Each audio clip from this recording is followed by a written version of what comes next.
Let's take a look at how I test PoE using the NetAlly LinkRunner AT 2000. First thing I'm going to do is come in here to Tools, and I'm going to turn on my PoE test. So I'm going to hit this to enable it. Now it's always a good idea to enable true power and put in the requested class of service that we're looking for. So in this case, I want 13 watts of power or class 3 PoE. Then I'm going to hit save. I'm going to go back and I'm going to run my auto test.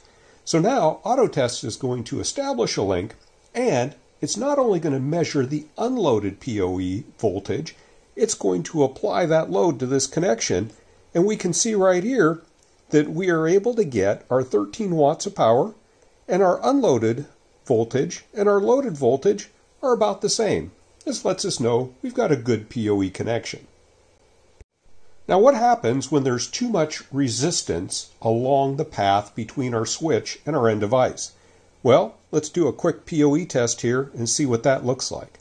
So in this case, I've run my PoE test, and we notice that when we come up here, we see that we requested 13 watts of power, but we only got 5.5 watts. And when we look at our voltages, our unloaded voltage, where we didn't apply the load, was 53 volts, and our loaded was only 41. This lets us know that this link is incapable of providing the power we need to run the device we're going to plug into it. So we want to investigate where this resistance is coming from, or whether the switch just isn't capable of providing enough PoE.